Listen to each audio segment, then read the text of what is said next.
그날 밤 11시 화장실에서 나오는데 거실에 불이 켜져 있었습니다. 이상했습니다. 다들 잠든 시간인데 살짝 다가가 봤습니다. 며느리와 손녀가 소파에 앉아 서류를 펼쳐놓고 있었습니다. 요양원 입소 신청서, 후견인 지정 동의서, 부동산 증여 계약서, 심장이 멎는 것 같았습니다. 손녀가 웃으며 물었습니다. 엄마, 할아버지 언제 보내? 며느리가 달력에 빨간 동그라미를 치며 대답했습니다. 다음 주 화요일, 병원에서 치매 진단서 나오는 날, 손녀가 핸드폰을 보여줬습니다. 그럼 2차 사조 2억 원짜리. 며느리가 웃었습니다. 32억짜리 집 팔면 2억 원쯤이야. 유학도 보내줄게. 우와, 할아버지 예금도 있잖아요. 4억? 합치면 36억이야. 저는 그 자리에 얼어붙었습니다. 아직 죽지도 않았는데, 아직 치매도 아닌데, 벌써 제 재산을 나눠 갖고 있었습니다. 이 충격적인 이야기가 궁금하시다면 잠시 구독 버튼과 좋아요를 눌러주세요. 평범해 보이는 가족의 숨겨진 진실을 매일 전해드리고 있습니다. 그럼 지금부터 모든 게 시작된 6달 전으로 돌아가 보겠습니다. 올해 72이 됐습니다. 서울 용산구에서 혼자 쉬는 김성철입니다. 살고 있습니다. 아니, 살고 있었습니다. 아내는 5년 전 폐암으로 세상을 떠났습니다. 30평짜리 이 아파트에서 말이죠. 창밖으로 한강이 보입니다. 20년 전 아내와 함께 이 집을 샀을 때는 5억이었습니다. 지금은 32억이 됐다고 하더군요. 하지만 숫자는 중요하지 않았습니다. 이 집은 아내와의 추억이었으니까요. 저는 36년간 서울대병원에서 정형외과 과장으로 일했습니다. 수많은 환자의 뼈를 고쳤지만 정작 아내의 폐는 고치지 못했습니다. 혼자 사는 건 생각보다 힘들었습니다. 아침에 눈을 뜨면 제일 먼저 옆자리를 봅니다. 빈자리, 40년을 함께한 사람이 없는 자리. 혼자 일어나 혼자 세수하고 혼자 밥을 짓습니다. 아내가 좋아하던 된장찌개를 끓여봤지만 혼자 먹으니 맛이 없더군요. 점심때가 되면 시계만 봅니다. 아내가 살아있을 때는 시간이 빨리 갔는데 이제는 하루가 일주일 같습니다. 저녁이 되면 텔레비전을 켜둡니다. 뉴스를 보는 게 아닙니다. 그냥 사람 목소리가 필요할 뿐입니다. 가장 무서웠던 건 어느 겨울밤이었습니다. 11시쯤 화장실에 갔다가 욕실 바닥에서 미끄러졌습니다. 타일이 젖어 있었던 모양입니다. 쿵! 허리를 심하게 부딪혔습니다. 일어서려 했지만 통증 때문에 불가능했습니다. 전화기는 침실에 있었습니다. 기어가려 했지만 너무 아팠습니다. 새벽 1시, 새벽 2시, 새벽 3시, 차가운 욕실 바닥에 누워 천장만 바라봤습니다. 이렇게 죽는 건가? 아침 5시가 되어서야 겨우 몸을 일으켰습니다. 온몸이 얼어붙어 있었습니다. 그날 오전 택시를 타고 병원에 갔습니다. 후배 의사가 엑스레이를 찍고 말했습니다. 교수님, 다행히 골절은 아닙니다. 하지만 혼자 계시면 위험합니다. 다음엔 정말 큰일 날 수도 있어요. 집으로 돌아왔지만 잠이 오지 않았습니다. 욕실 바닥에 누워있던 그 6시간이 자꾸 떠올랐습니다. 그로부터 일주일 후 아들 준영이가 찾아왔습니다. 아버지, 이제 더 이상 혼자 두면 안 될 것 같아요. 준영이는 45살입니다. 강남에 있는 IT 회사에서 부장으로 일하고 있습니다. 며느리 수연이도 함께 왔습니다. 42살 예전에 외국계 금융회사에서 일했다고 하더군요. 아버님, 여기 한강뷰 정말 좋네요. 하지만 혼자 계시기엔 너무 넓잖아요. 수연이가 웃으며 말했습니다. 저희 집으로 오세요. 방도 있고 저희가 챙겨드릴게요. 망설였습니다. 평생 독립적으로 살아왔으니까요. 의사로 일하면서 누구 신세 진 적이 없었습니다. 하지만 욕실 바닥에 누워있던 그날 밤이 자꾸 떠올랐습니다. 다음에는 정말 일어나지 못할 수도 있다는 생각. 그래, 같이 살자. 고개를 끄덕였습니다. 준영이가 환하게 웃었습니다. 아버지, 잘 생각하셨어요. 이제 외롭지 않으실 거예요. 수연이도 제 손을 잡았습니다. 아버님, 저희가 잘 모실게요. 따뜻했습니다. 오랜만에 느끼는 가족의 온기. 지금 생각하면 그때가 시작이었습니다. 모든 비극의 시작. 하지만 그땐 몰랐습니다. 그들의 웃음 뒤에 숨겨진 계획을. 함께 살기 시작한 첫 달은 정말 행복했습니다. 매일 아침 7시면 수연이가 아침 식사를 차려줬습니다. 아버님, 일어나셨어요? 아침 드세요. 밥과 국, 반찬이 정갈하게 차려진 상. 오랜만에 보는 풍경이었습니다. 혼자 살 때는 편의점 김밥으로 때우기 일쑤였는데 이제는 따뜻한 밥을 먹을 수 있었습니다. 준영이는 출근하기 전에 꼭 인사를 했습니다. 아버지, 다녀오겠습니다. 오늘 저녁엔 일찍 들어올게요. 그래, 조심히 다녀와라. 오랜만에 나누는 아침 인사. 가족이 주는 온기였습니다. 손녀 예진이는 20살 대학교 1학년입니다. 서울에 있는 사립대학교를 다니고 있다고 하더군요. 처음 만난 날 예진이가 밝게 웃으며 인사했습니다. 할아버지, 저 김예진이에요. 이제 같이 사는 거죠? 그래, 예진아. 잘 부탁한다. 할아버지, 여기 집 진짜 좋아요. 한강 보이는 거 대박이에요. 젊은이들 말투였지만 밝아서 좋았습니다. 저녁 시간이 제일 좋았습니다. 준영이가 일찍 퇴근한 날이면 다 같이 거실에 모여 앉았습니다. 텔레비전에서 뉴스가 나오면 함께 보면서 이야기를 나눴습니다. 할아버지, 오늘 학교에서 발표 잘했어요. 예진이가 자랑스럽게 말했습니다. 그래, 우리 예진이가 공부를 잘하나 보구나. 당연하죠. 저 장학금도 받았어요. 환하게 웃는 모습이 참 예뻤습니다. 주말이면 준영이가 물었습니다. 아버지, 한강 산책 나가실래요? 그래, 나가자. 아들과 함께 걷는 한강 산책로. 40년 전 어렸을 때 준영이 손을 잡고 걸었던 기억이 났습니다. 이제는 준영이가 제 팔을 잡아줬습니다. 아버지, 천천히 걸으세요. 고마웠습니다. 그렇게 석 달이 흘렀습니다. 정말 행복한 석 달이었습니다. 아내가 떠난 후 처음으로 웃을 수 있었습니다. 하지만 그 행복에 금이 가기 시작한 건 어느 목요일 오후였습니다. 수연이 친구들이 집에 놀러 왔습니다. 3명쯤 되는 것 같았습니다. 저는 방에 들어가 있었지만 거실 소리가 들렸습니다. 수연아, 진짜 부럽다. 용산에 이런 집에 살다니. 친구 한 명이 감탄하는 목소리였습니다. 그러게. 한강뷰에 30평이면 얼마야? 30억은 넘을걸? 여자들이 웃으며 떠드는 소리. 그때 수연이가 말했습니다. 지금은 시아버님 명의지만 언젠가는 우리 거예요. 심장이 덜컥 내려앉았습니다. 친구가 물었습니다. 그럼 시아버님은? 잠시 침묵이 흘렀습니다. 수연이가 조용히 말했습니다. 나중에 생각해야죠, 뭐. 요양원도 좋은 데 많잖아요. 여자들이 킥킥거렸습니다.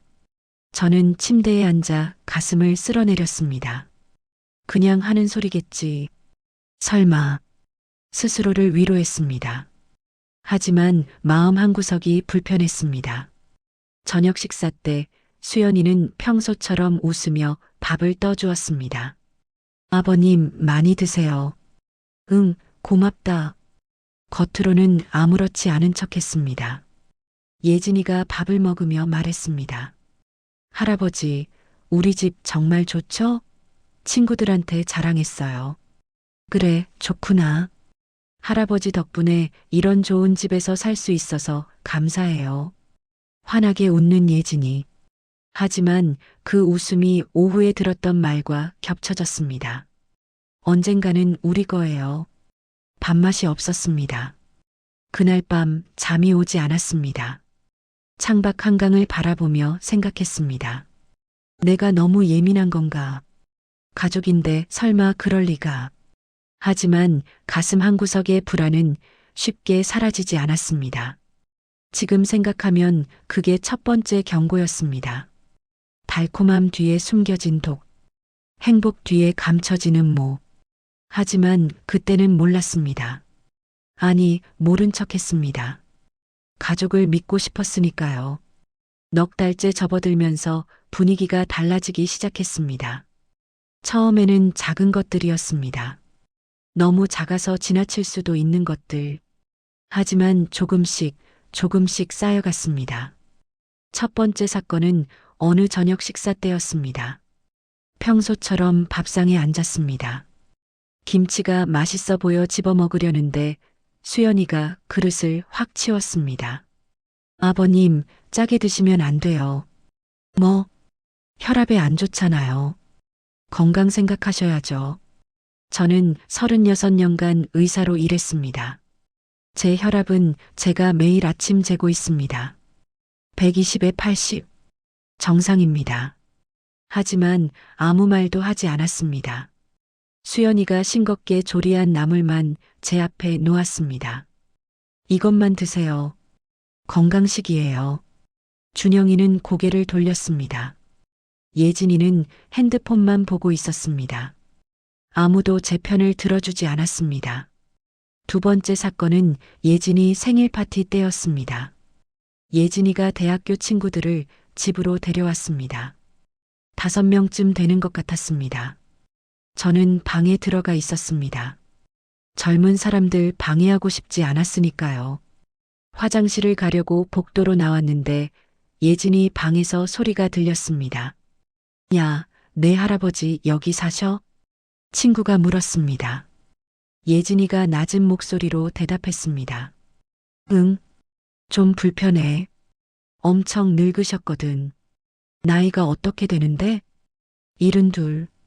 완전 할아버지지. 냄새도 좀 나고. 여자애들이 키득거렸습니다. 심장이 철렁 내려앉았습니다. 매일 아침 샤워합니다. 면도도 합니다. 깨끗한 옷을 입습니다. 하지만 젊은이들 눈에는 그저 늙은이 냄새일 뿐이었습니다.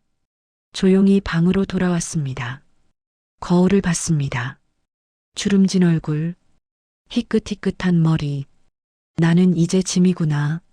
세 번째 사건은 제가 용돈을 쓸 때였습니다. 약국에 가서 비타민을 샀습니다. 5만 원짜리였습니다. 집에 돌아오니 수연이가 물었습니다. 아버님, 어디 다녀오셨어요? 약국. 뭐 사셨는데요? 비타민. 수연이가 손을 내밀었습니다. 영수증 주세요. 영수증? 네, 가계부 써야 해서요. 아버님이 뭐 드시는지 기록해야죠. 제 돈입니다. 제 연금에서 나온 돈입니다. 하지만 영수증을 내야 했습니다. 그날부터였습니다. 제가 돈을 쓸 때마다 영수증을 제출해야 했습니다. 편의점에서 과자를 사도, 커피숍에서 커피를 마셔도 모두 보고해야 했습니다. 네 번째 사건은 거실에서였습니다. 저녁 8시 평소처럼 뉴스를 보고 있었습니다. 소파에 앉아 편하게 보고 있는데 수연이가 말했습니다. 아버님, 방에 텔레비전 있잖아요. 응, 있지. 거기서 보세요. 저희 드라마 봐야 해서요. 제가 먼저 보고 있었습니다. 그런데도 비켜달라는 겁니다. 아직 뉴스가. 아버님, 방에서 보시면 안 돼요? 준영이가 리모컨을 가져가며 말했습니다. 아버지, 방이 더 편하시잖아요. 예진이는 그저 핸드폰만 보고 있었습니다. 일어설 수밖에 없었습니다. 방으로 돌아와 문을 닫았습니다. 거실에서 드라마 소리가 들렸습니다. 가족들이 웃는 소리가 들렸습니다. 저 없이도 행복한 소리. 창밖 한강을 바라봤습니다. 나는 이제 가족이 아니구나. 손님도 아니었습니다. 손님은 대접을 받으니까요. 저는 그저 같이 사는 노인이었습니다. 아니, 그보다 못했습니다. 짐이었습니다. 수연이는 제 앞에서 반찬을 치웁니다. 예진이는 친구들에게 제 욕을 합니다. 준영이는 제가 보던 텔레비전을 빼앗아 갑니다. 그리고 모두 제게 영수증을 요구합니다. 서서히 깨달았습니다. 석 달간의 친절은 연기였다는 것을, 따뜻했던 미소는 가짜였다는 것을. 하지만 참았습니다. 가족이니까, 혈육이니까, 조금만 참으면 괜찮아질 거라고, 제가 예민한 거라고 스스로를 속였습니다. 지금 생각하면 그때 떠났어야 했습니다. 하지만 그때는 몰랐습니다. 더 큰 배신이 기다리고 있다는 걸. 그날 밤은 잊을 수 없습니다. 11시였습니다. 잠이 오지 않아 침대에서 뒤척이고 있었습니다. 목이 말랐습니다. 부엌으로 가려고 방문을 열었습니다. 이상했습니다. 거실에 불이 켜져 있었습니다. 다들 잠든 시간인데 복도를 조용히 걸어갔습니다. 슬리퍼 소리가 나지 않게 조심했습니다. 거실 입구에서 멈췄습니다. 수연이와 예진이가 소파에 앉아 있었습니다. 탁자 위에 서류들이 펼쳐져 있었습니다. 가까이 다가갔습니다. 첫 번째 서류, 요양원 입소 신청서. 두 번째 서류, 후견인 지정 동의서. 세 번째 서류, 부동산 증여 계약서. 심장이 멎는 것 같았습니다. 예진이가 웃으며 물었습니다. 엄마, 할아버지 언제 보내? 수연이가 달력을 펼쳤습니다. 빨간 펜으로 날짜에 동그라미를 쳤습니다. 다음 주 화요일. 그게 언제인데? 병원에서 치매 진단서 나오는 날. 손이 떨렸습니다. 벽에 기대지 않으면 넘어질 것 같았습니다. 예진이가 핸드폰을 수연이에게 보여줬습니다. 엄마, 그럼 이 차 사줘. 친구들 다 좋은 차 타는데 나만 없어. 수연이가 핸드폰을 봤습니다. 2억 원짜리 외제차네. 응, 예쁘지? 이거 타고 학교 가고 싶어? 수연이가 웃었습니다. 32억짜리 집 팔면 2억 원쯤이야. 진짜? 그럼 사주는 거지? 당연하지. 그리고 너 유학도 보내줄게. 예진이가 환호했습니다. 엄마, 미국 갈 수 있어? 친구들 다 유학 가는데. 수연이가 예진이 머리를 쓰다듬었습니다. 물론이지. 32억에 아버님 예금 사업까지 합치면 36억이야. 와, 대박. 그럼 나도 명품 살 수 있어? 당연하지. 엄마가 다 사줄게. 가슴이 무너져 내렸습니다. 아직 죽지도 않았는데, 아직 치매도 아닌데, 벌써 제 재산을 나눠 갖고 있었습니다. 수연이가 달력을 다시 봤습니다. 화요일에 진단서 받으면 수요일에 후견인 신청하고 목요일에 요양원 입소. 빨리 보내는 게 좋은 거야? 당연하지. 주민들이 다 알기 전에 빨리 처리해야 해. 예진이가 고개를 끄덕였습니다. 근데 할아버지가 거부하면 어떡해? 수연이가 비웃듯 말했습니다. 거부할 권리가 없어. 치매 환자는 판단 능력이 없다고 법에 나와 있어. 우리가 결정하는 거야. 외할머니가 그렇게 말했어? 응. 엄마가 다 알아봐 주셨어. 그 순간 알았습니다. 친정어머니까지 가담했다는 것을. 예진이가 또 물었습니다. 근데 엄마, 할아버지 완전히 멀쩡하신 것 같은데. 수연이가 손을 저었습니다. 그래 보여도 72이야. 의사들은 가족 말을 더 믿어. 우리가 치매라고 하면 치매인 거야. 와, 진짜? 그럼. 이미 관찰일지도 다 써놨어. 날짜별로 증상 기록해서 의사한테 보여주면 끝이야. 예진이가 감탄했습니다. 엄마 진짜 머리 좋다. 당연하지. 외국계 금융회사에서 얼마나 일했는데. 두 사람이 웃었습니다. 저는 그 자리에 얼어붙어 있었습니다. 다리에 힘이 없었습니다. 숨이 막혔습니다. 조용히 뒷걸음질 쳤습니다. 방으로 돌아왔습니다. 문을 닫고 침대에 주저앉았습니다. 온몸이 떨렸습니다. 식은땀이 흘렀습니다. 치매라고 하면 치매인 거야. 수연이의 목소리가 귓가에 맴돌았습니다. 32억에 4억, 36억. 예진이의 환호 소리가 들렸습니다. 저는 그들에게 사람이 아니었습니다. 36억짜리 돈뭉치였습니다. 그날 밤 한숨도 자지 못했습니다. 새벽 5시까지 천장만 바라봤습니다. 아침이 됐습니다. 수연이가 평소처럼 웃으며 아침을 차려줬습니다. 아버님, 아침 드세요. 예진이가 환하게 웃으며 인사했습니다. 할아버지, 잘 주무셨어요? 준영이가 넥타이를 매며 말했습니다. 아버지, 건강 체크 한번 받으러 가셔야겠어요. 모두 평소와 똑같았습니다. 웃는 얼굴, 다정한 목소리. 하지만 저는 알고 있었습니다. 그 미소 뒤에 숨겨진 진실을. 밥맛이 없었습니다. 숟가락을 들 수가 없었습니다. 아버님, 왜 안 드세요? 수연이가 물었습니다. 아, 속이 좀 안 좋아서. 그럼 병원 가보세요. 제가 예약해 드릴게요. 그 순간 알았습니다. 시작됐다는 것을, 계획이 실행되기 시작했다는 것을. 더 이상 시간이 없었습니다. 사흘 후 수연이가 말했습니다.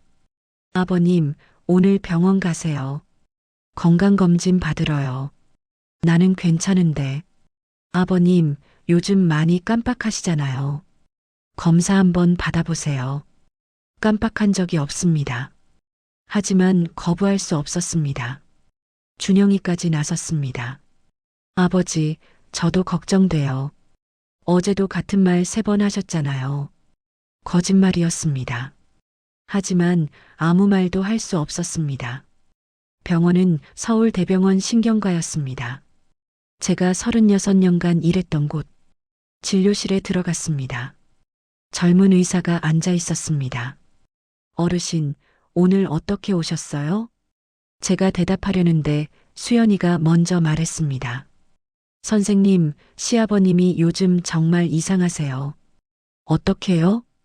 같은 질문을 하루에 10번씩 하세요. 어제는 집이 어딘지 몰라서 경비실에 계셨어요. 모두 거짓말이었습니다. 의사가 저를 보며 물었습니다. 어르신, 오늘이 무슨 요일인지 아세요? 금요일입니다. 몇 월 며칠이죠? 정확히 답했습니다. 100에서 7을 계속 빼보세요. 100, 93, 86, 79, 72. 모든 답을 정확히 했습니다. 의사가 고개를 갸우뚱했습니다. 인지 기능은 정상으로 보이는데요. 그때 수연이가 노트를 꺼냈습니다. 선생님, 이거 보세요. 제가 석 달간 관찰한 기록이에요. 치매 증상 관찰 일지. 날짜별로 빼곡히 적혀 있었습니다. 9월 5일 마이너스 약 먹는 것을 잊어버림. 9월 12일 마이너스 같은 질문 5번 반복. 9월 20일 마이너스 집 주소를 기억 못함. 9월 25일 마이너스 가스 끄는 것을 잊음. 모두 없었던 일들이었습니다. 수연이가 또 다른 서류를 꺼냈습니다. 이건 이웃분 증언서예요. 이웃 김 여사의 서명이 있었습니다. 김성철 씨가 몇 호에 사는지 잊어버리셨다고 하셨습니다. 제가 집까지 데려다 드렸습니다. 이것도 거짓이었습니다. 의사가 서류들을 보더니 고개를 끄덕였습니다. 가족분과 이웃 증언을 고려하면 초기 치매 가능성이 있습니다. 선생님, 저는 말을 시작했지만 의사는 듣지 않았습니다. 진단서 발급해 드릴게요. 보호자분, 이쪽으로 오세요. 수연이가 웃으며 일어났습니다. 진료실을 나왔습니다. 다리에 힘이 없었습니다. 복도 의자에 주저앉았습니다. 초기 치매. 36년간 의사로 일했지만 제 자신은 지키지 못했습니다. 수연이가 진단서를 받아들고 나왔습니다. 아버님, 이제 전문 케어 받으셔야 해요. 그날 밤 준영이가 말했습니다. 아버지, 내일 주민센터 가야 해요. 왜? 후견인 신청이요. 법적으로 제가 아버지를 보호해야 해요. 나는 보호받을 필요 없어. 준영이가 진단서를 보여줬습니다. 아버지, 치매 환자는 스스로 결정할 수 없어요. 이건 법이에요. 다음 날 주민센터에 갔습니다. 공무원이 서류를 보더니 도장을 찍었습니다. 후견인 변경 완료됐습니다. 그 순간부터 저는 제 인생의 주인이 아니었습니다. 모든 결정은 준영이가 했습니다. 제 통장, 제 집, 제 모든 것. 일주일 후 동네 분위기가 달라졌습니다. 슈퍼마켓에서 박 여사를 만났습니다. 김 선생님, 요즘 어디 편찮으시다며요? 아니요, 저는 괜찮은데요. 박 여사가 안쓰러운 눈으로 봤습니다. 에휴, 치매는 본인은 모르신대요. 조심하세요. 아파트 경비실을 지날 때도 마찬가지였습니다. 경비 아저씨가 조심스럽게 말했습니다. 선생님, 혹시 길 잃으시면 여기로 오세요. 제가 집까지 모셔다 드릴게요. 저는 치매가 아닙니다. 하지만 아무도 믿지 않았습니다. 엘리베이터에서 아줌마들이 수군거렸습니다. 3층 김 선생님 치매래. 에휴, 딱하다. 그렇게 멀쩡해 보이는데. 치매는 눈에 안 보인대. 저는 이제 치매 노인이었습니다. 아무리 설명해도 소용없었습니다. 의사가 진단했으니까요. 가족이 증언했으니까요. 이웃이 확인했으니까요. 그날 밤 거울을 봤습니다. 72의 늙은 얼굴, 힘없는 눈빛. 이제 정말 끝인가? 창밖 한강을 바라봤습니다. 20년을 살았던 이 집, 아내와 함께 웃었던 이 거실, 모두 빼앗길 것입니다. 수연이가 계획한 대로, 예진이가 원한 대로, 저는 요양원으로 갈 것입니다. 그들은 36억을 나눌 것입니다. 아무도 제 말을 믿지 않습니다. 이제 아무도 절 사람으로 보지 않습니다. 치매 환자, 판단 능력 없는 노인, 보호받아야 할 대상, 존엄은 이미 사라졌습니다. 하지만 그날 밤 저는 아직 몰랐습니다. 절망의 끝에서 희망이 시작된다는 것을. 진단서를 받은 다음 날 다시 병원에 갔습니다. 추가 검사를 받으라고 했습니다. 수연이는 따라오지 않았습니다. 이미 목적을 달성했으니까요. 혈액 검사를 마치고 복도를 걷고 있었습니다. 김성철 선생님? 누군가 제 이름을 불렀습니다. 돌아보니 30대 중반의 간호사였습니다. 이름표에 이소영이라고 적혀 있었습니다. 예. 선생님, 저 기억 안 나세요? 고개를 저었습니다. 10년 전에 선생님께 무릎 수술 받았어요. 인대 파열이었는데 선생님이 수술해 주셔서 지금 이렇게 걸어 다닐 수 있어요. 아, 선생님 괜찮으세요? 안색이 안 좋으신데요. 그 따뜻한 눈빛, 걱정하는 목소리, 며느리가 저를 보던 차가운 눈과는 달랐습니다. 괜찮습니다. 하지만 목소리가 떨렸습니다. 소영 씨가 제 팔을 잡았습니다. 선생님, 저쪽에 앉으세요. 뭔가 힘든 일 있으시죠? 의자에 앉았습니다. 소영 씨가 옆에 앉았습니다. 선생님, 무슨 일 있으세요? 참았던 게 터졌습니다. 모든 걸 털어놨습니다. 가족과 함께 살게 된 것, 서서히 달라진 대우, 밤 11시에 목격한 대화, 거짓 진단서, 후견인 변경, 말하는 동안 눈물이 났습니다. 72 평생 남 앞에서 운 적이 없는데 수술실에서 환자가 죽어도 울지 않았는데, 아내가 세상을 떠났을 때도 꾹 참았는데, 그날 처음으로 울었습니다. 소영 씨가 제 손을 잡았습니다. 선생님, 미안합니다. 보기 흉하게. 아니에요. 선생님, 이건 명백한 범죄예요. 하지만 이미 진단서가. 선생님은 전혀 치매가 아니시잖아요. 저는 10년간 신경과에서 일했어요. 치매 환자를 매일 봐요. 선생님은 절대 아니세요. 하지만 아무도 믿지 않아요. 소영 씨가 단호하게 말했습니다. 선생님, 법적으로 대응하세요. 법적으로요? 네. 선생님은 의사시잖아요. 다른 병원에서 정밀 검사 받으세요. 그리고 거짓 진단에 대해 고소하세요. 하지만 내 가족인데. 선생님, 가족이 이런 짓을 해도 되나요? 가슴이 뜨거워졌습니다. 10년 전 수술했던 환자. 이름도 기억나지 않던 사람. 그 사람이 유일하게 제 편이 되어주고 있었습니다. 선생님, 포기하지 마세요. 선생님은 36년간 수많은 환자를 살리셨잖아요. 이제 선생님 자신을 구하세요. 그 순간 뭔가가 깨어났습니다. 36년간 수술대 위에서 생사를 결정하던 냉철함. 환자의 뼈를 맞추고 인대를 꿰매던 정밀함. 밤새 수술하던 체력. 그 모든 게 돌아왔습니다. 선생님은 의사세요. 절대 져서는 안 돼요. 소영 씨의 말이 가슴에 박혔습니다. 고맙습니다. 제 전화번호 드릴게요. 언제든 연락하세요. 제가 도울 수 있는 건 다 도와드릴게요. 병원을 나왔습니다. 하늘이 달라 보였습니다. 한강이 달라 보였습니다. 집으로 돌아왔습니다. 서재에 들어가 문을 닫았습니다. 책상 서랍을 열었습니다. 노트를 꺼냈습니다. 펜을 들었습니다. 계획. 첫 줄을 적었습니다.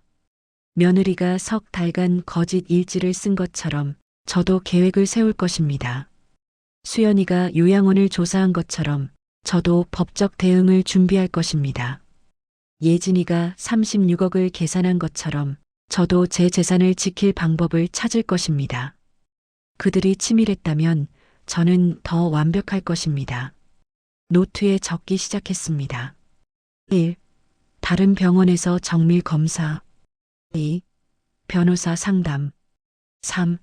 부동산 매각 준비. 4. 새로운 거주지 물색. 마침 기회가 왔습니다. 저녁 식사 때 준영이가 말했습니다. 아버지, 다음 주에 저희 가족여행 가요. 어디? 제주도요. 일주일 정도. 아버지는 집에서 편히 계세요. 수연이가 덧붙였습니다. 아버님 모시고 가고 싶은데 비행기 타시면 힘드실 것 같아서요. 겉으로는 걱정하는 척. 하지만 저는 알았습니다. 요양원 보내기 전 마지막 여행이라는 것을. 그래, 너희끼리 다녀와라. 예진이가 환하게 웃었습니다. 할아버지, 선물 사올게요. 고맙구나. 웃으며 대답했습니다. 그날 밤 노트를 다시 펼쳤습니다. 일주일. 충분한 시간이었습니다. 그들이 제주도에서 즐기는 동안 저는 모든 걸 끝낼 것입니다. 36년간 의사로 살면서 배웠습니다. 수술은 타이밍입니다. 너무 빠르면 안 되고 너무 늦어도 안 됩니다. 지금이 바로 그 타이밍입니다. 노트 마지막 줄에 적었습니다. 나는 당하고만 있지 않겠다. 가족들이 인천공항으로 떠난 날 아침. 아버지, 잘 계세요. 일주일 후에 올게요. 준영이가 인사했습니다. 건강 조심하세요, 아버님. 수연이가 환하게 웃었습니다. 할아버지, 선물 많이 사올게요. 예진이가 손을 흔들었습니다. 현관문이 닫혔습니다. 엘리베이터 내려가는 소리, 주차장으로 가는 발소리, 차가 출발하는 소리까지 들었습니다. 그리고 움직이기 시작했습니다. 첫째 날 오전 9시. 대학 후배에게 전화했습니다. 지금은 변호사가 된 김태준. 태준아, 나다. 김성철. 교수님, 오랜만입니다. 긴급하게 도움이 필요해. 무슨 일이신데요? 모든 걸 설명했습니다. 거짓 진단, 재산 탈취 계획, 요양원 음모. 교수님, 이건 명백한 사기죄입니다. 고소하셔야 해요. 그 전에 내 재산부터 지켜야 해. 일주일 안에. 알겠습니다. 제가 도와드리겠습니다. 첫째 날 오후 2시 용산 부동산 중개소에 갔습니다. 이 집을 팔고 싶습니다. 어르신, 이 아파트요? 한강뷰에 30평이면 중개인이 감정가를 받습니다. 시세가 32억인데 금매로 내놓으시면 일주일 안에 팔아야 합니다. 그럼 30억 정도로 내놓으면 사흘 안에 나갈 겁니다. 31억에 올려주세요. 네. 그럼 조금 더 걸릴 수도. 괜찮습니다. 나흘이면 됩니다. 둘째 날 오전 아파트가 금매로 등록됐습니다. 중개인에게서 전화가 왔습니다. 선생님, 벌써 문의 3건 들어왔습니다. 현금 보유자만 받아주세요. 알겠습니다. 셋째 날 오후 중개인과 함께 구매 희망자를 만났습니다. 40대 중반의 사업가였습니다. 집 상태가 아주 좋네요. 한강뷰도 완벽하고. 언제 계약 가능하신가요? 내일 바로 가능합니다. 현금 준비돼 있습니다. 악수했습니다. 내일 오전 10시에 뵙겠습니다. 넷째 날 오전 10시 부동산 중개소에서 계약했습니다. 계약금 3억이 제 통장에 들어왔습니다. 잔금은 모레 오전에 치르겠습니다. 고맙습니다. 넷째 날 오후 2시 은행에 갔습니다. 예금 전액을 인출하겠습니다. 전액이요? 4억이 새 통장으로 옮기겠습니다. 4억을 새 계좌로 이체했습니다. 연금 수령 계좌도 변경했습니다. 담당자가 물었습니다. 혹시 보이스피싱은 아니시죠? 아닙니다. 제 결정입니다. 의사 신분증을 보여줬습니다. 제가 서울대병원 정형외과 과장이었습니다. 담당자가 고개를 끄덕였습니다. 다섯째 날 오전 전남 여수행 KTX를 탔습니다. 창밖으로 풍경이 스쳐 지나갔습니다. 여수 부동산을 찾아갔습니다. 바다 보이는 집으로 부탁합니다. 예산이 어떻게 되시나요? 3억 이내로요. 중개인이 3곳을 보여줬습니다. 마지막 집이 마음에 들었습니다. 20평, 거실에서 바다가 보였습니다. 이 집으로 하겠습니다. 2억 8천이에요. 계약하겠습니다. 여섯째 날 오전 용산 아파트 잔금을 받았습니다. 28억이 통장에 들어왔습니다. 등기소에 갔습니다. 소유권 이전 서류에 도장을 찍었습니다. 공무원이 말했습니다. 등기 이전 완료됐습니다. 20년을 살았던 집, 아내와의 추억이 있던 집, 이제 제 것이 아니었습니다. 하지만 후회는 없었습니다. 여섯째 날 오후 여수 아파트 등기도 제 이름으로 완료했습니다. 일곱째 날 오전 8시 이사업체가 왔습니다. 짐이 별로 없으시네요? 필요한 것만 가져가려고요. 책상 하나, 옷 몇 벌, 아내 사진, 의사 면허증, 40년치 인생이 트럭 한 대에 실렸습니다. 거실을 둘러봤습니다. 한강이 보였습니다. 아내와 함께 앉아 차를 마시던 소파, 손자가 뛰어놀던 복도, 마지막으로 한 번 더 봤습니다. 가시죠, 사장님. 네. 뒤돌아보지 않았습니다. 일곱째 날 오후 5시 여수 아파트에 도착했습니다.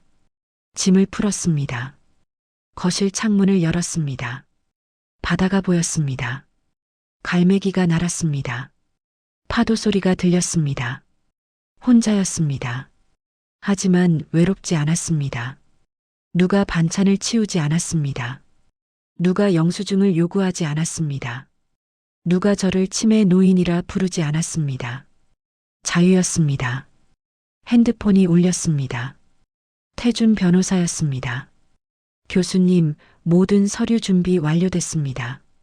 가족분들이 돌아오시면 바로 진행하시면 됩니다. 고맙다, 태준아. 창밖을 봤습니다. 해가 지고 있었습니다. 내일이면 가족들이 돌아올 것입니다. 빈집을 발견할 것입니다. 모든 진실을 알게 될 것입니다. 미소가 지어졌습니다. 일주일. 그들이 석 달간 계획한 것을 저는 일주일 만에 뒤집었습니다. 의사는 정밀해야 합니다. 수술은 완벽해야 합니다. 그리고 저는 완벽하게 해냈습니다. 그날 저녁 8시, 가족들이 인천공항에 도착했습니다. 준영이가 집 앞에서 전화했습니다. 아버지, 저희 도착했어요. 그런데 비밀번호가 안 열려요. 아버지, 왜 안 받으세요? 수연이가 초인종을 눌렀습니다. 문이 열렸습니다. 낯선 중년 남자가 나왔습니다. 누구세요? 여기, 우리 집인데요. 무슨 소리세요? 저희가 사흘 전에 이사 왔는데요. 수연이 얼굴이 하얗게 질렸습니다. 이게 무슨... 예진이가 소리쳤습니다. 엄마, 무슨 일이야? 준영이가 떨리는 손으로 제게 전화했습니다. 아버지, 집이 어떻게 된 거예요?